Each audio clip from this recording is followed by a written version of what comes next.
नमस्कार, मेरा नाम डॉक्टर श्वेता गोस्वामी है।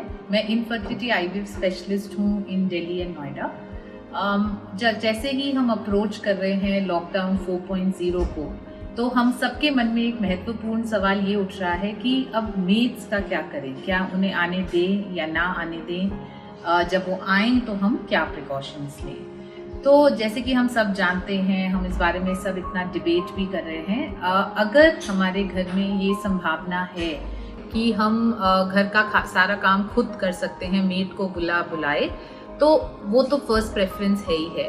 बट हम सब जानते हैं अब धीरे धीरे सबके ऑफिसेज खुल रहे हैं, लोग वर्क फ्रॉम होम भी कर रहे हैं, कुछ लोगों को ऑफिस भी जाना पड़ रहा है। तो अगर पॉसिबिलिटी है कि नहीं है कि हम लोग बिना मेड के काम कर पाएं, तो फिर क्वेश्चन नंबर 2 है कि कैसे हम सिलेक्ट करें किन मेड्स को हम बुला सकते हैं। अगेन हर जगह अवेलेबिलिटी और पॉसिबिलिटी की इशू होता है, बट अगर हम एक 24 आवर्स मेड को रख पाएं तो वो ठीक है, क्योंकि हमें मालूम है कि वो कहीं और से इन्फेक्शन का सोर्स नहीं बन सकते। जब हमारे पास ऐसी मेड अवेलेबल हैं तो हमको सबसे पहले उनका एक बेसिक असेसमेंट कर लेना चाहिए कि वो एसिम्प्टोमेटिक हैं, उन्हें कोई बुखार, खांसी, नज़ला जैसा कोई सिम्टम तो नहीं है, और अगर वो अदरवाइज हेल्दी हैं तो हम उनको अपने पास रख सकते हैं। बहुत ही कम केसेस में ये संभावना पॉसिबल है। इन दैट केस हमारा ऑप्शन नंबर 2 होना चाहिए कि हम जानते हो वो कहाँ से आ रही है, उसके परिवार में कितने सदस्य हैं, वो कहाँ कहाँ पे जाते हैं, वो जो हैं जब आ रही हैं तो प्रेफरेबली वो सिर्फ हमारे घर में काम करें, वो एक सेकंड प्रेफरेंस ऑर्डर रहेगा। अगर वो सिर्फ हमारे घर काम कर रही हैं, चाहे सुबह से शाम तक, या हम उनसे ये कमिटमेंट ले सकते हैं, तो फिर हमें ये पता है या तो उनके घर पे एक सोर्स ऑफ इन्फेक्शन हो सकता है और वो हमारे घर पे आती है।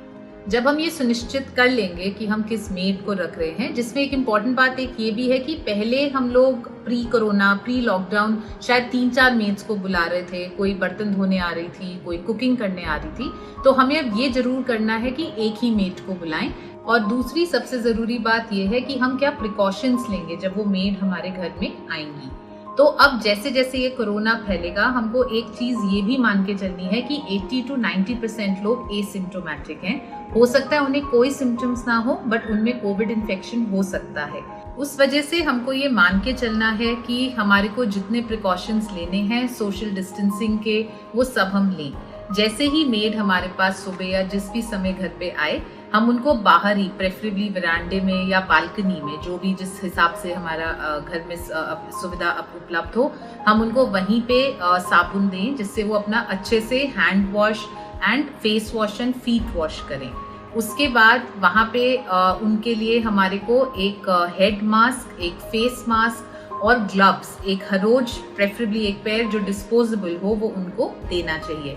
वो अपनी चप्पल बाहर उतार के, हाथ मुंह अच्छे से धो के हमारे पास आएं। ये भी बहुत ज़रूरी है, हम लोग कई सोसाइटीज़ में रहते हैं, दूसरे फ्लोर्स पे रहते हैं, ये सारे प्रिकॉशन उनकी मेन एंट्री पे होना चाहिए, ना कि सिर्फ घर के बाहर, क्योंकि अगर वो हमारी लिफ्ट में आएंगे, हमारे स्टेयर्स से आएंगे तो रेलिंग्स को टच कर सकते हैं। तो ये सब वहीं पे करके, वो अपने शूज़ चेंज करके या शू कवर पहन के हमारे घर में आएँ, सारा काम करें, सोशल डिस्टेंसिंग के तहत रह के, और उसके बाद करके चलें। और सोसाइटीज़ और गेटेड सोसाइटीज़ में जो पॉसिबिलिटी है कि जो गार्ड हैं वो हर आने जाने के इंसान की एंट्री करे, थर्मल स्कैन करके, एक बेसिक डिजिटल थर्मोमीटर आता है जो हमने सबने अब देख ही लिया है, वो उससे अगर जो बेसिक फीवर नोट करके किसी को एंट्री दें।